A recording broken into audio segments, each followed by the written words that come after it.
everyone, so I wanted to show you here our journal page that I'm doing here with my mixed media brush set for Procreate, and I have some texture brushes. So I'm just putting first the texture brushes. I have a canvas watercolor, and I'm creating two layers with one of the brushes watercolor and then one canvas, and then gonna use a blend mode there and put them in a group, and this way we have kind of a realistic texture there with to start the creation.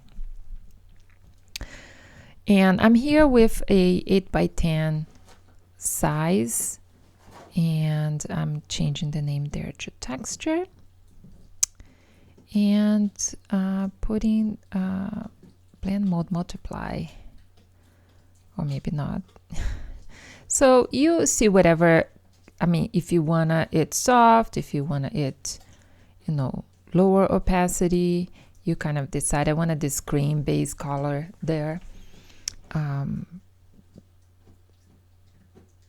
I'm just playing with the blend modes, and you see whatever it appeals to you and reducing the opacity a little bit. So I'm gonna put a new layer underneath the textures, because this way when you create you can see how things are looking underneath the textures, because then if you don't like, you can reduce the opacity of the texture. I'm gonna grab here a picture that I did on an app, and I created this picture with iColorama. So I'm gonna kind of put on the side or centered, and I'm gonna mask this, kind of what we do in Photoshop, and removing these harsh edges and blend the picture in the page there. What I'm doing here, I'm using a multiply blend mode, so the picture even blends even more with the paper.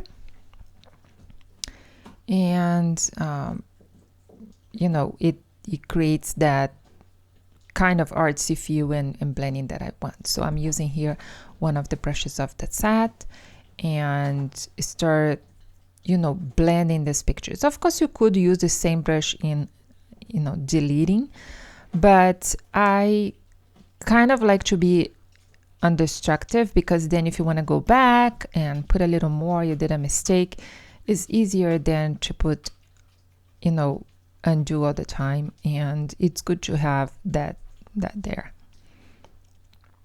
So I'm playing here with brushes to see what I want better around the edges of the picture. I think a watercolor one that I pick up, it removed a lot of the picture, so I'm going with the smaller ones, a more painty brush, to remove the edges there. And you can see when we remove the edges with the brush, now this picture seems part of the paper, and that's the kind of feel that I wanted to give on this journal. And this is real time, so you can see me changing the brushes and playing with it and giving a more soft look. So I'm now reducing this, and the great thing about clipping masks is that you can go back. Okay, that one I reduced a little bit, I want a more color. Then you can play with these things that if you don't have a clipping mask and you use a razor brush, I think the razor brush is great, but it has some limitations. So I'm here grabbing one of the pictures of not pictures, I'm grabbing one of the colors from the picture and use here with one of my brushes, the stem brush. And I like to use that a lot, because then your journal page is all around cohesive if you use a lot of the colors that are on your picture. Of course, in this matter here, I did a more of a sketch look picture, so I didn't have a lot of colors, but I picked a little bit of the color that I had on the shirt there. So what I'm doing here, I'm just stamping out all the pictures again to bring that feeling that that picture is, blended and painted in the paper. I wanted to give that sensation that these were all, this page was all created on top, on top of this paper as a painting instead of something that was stick on the top of it like a sticker. So that's what I'm trying to do, a more painty look here, which is kind of the same process that I use with my paper journals.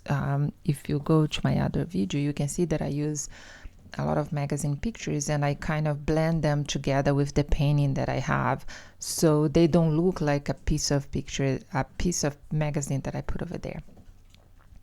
And there are, of course, this kind of styles and they are great, but in my case specific, I like to blend things. I don't like to look as a picture that was stuck there majority of the times. And I think there are times that I put some little embellishments and things that, yes, but for the majority of the time I like the painting look and the whole all cohesive thing going on. So you can see here that I'm removing a little bit of the painting and making it more organic, not removing everything, but just removing some traces of it. Creating another layer underneath and playing with a little bit more of the fun things I have now in the brush set. This brush set is really big. It's about 57 brushes. So it has a lot of textures as well as jelly plates and things like that. So I pick up here one of the jelly brushes and just put in randomly, and just to create that texture there, you can see that I paint and remove to kind of give more that organic look. Grabbing another kind of texture, this is from my jelly papers, and using over there. So I'm gonna use here my mixed media pieces here and choose some of the mixed media pieces to give them more realistic look. And I'm gonna start playing with blend modes and stacking them again to give that realistic paper collage feel to the page. And I want to apologize if you can hear some kind of weird noise. It's just my dog chewing on her little bone here while I record this. And the way I access this on the iPad, I put on a Dropbox folder, and you can also access through Google Drive and even an external hard drive. And I'm playing here, putting on top and putting down and just, layering, as again we would do on a normal paper, mixed media journal. We would lay things, collage things, glue things, and the same aspect can be brought to digital art journal with the iPad. You can see that I always check with the blend mode to see how it would look, if I want that with the blend mode or not. I'm going to use here the pencil brush in the set, and I'm going to do some scribbles as I like to do on my paper pages as well. Very simple layout, but it gives that feeling that you layered a lot of stuff when you really didn't. And I hope you can play with this concept as well. I would love to see your pages. You can tag me on Instagram if you do something like this. I would love to see that.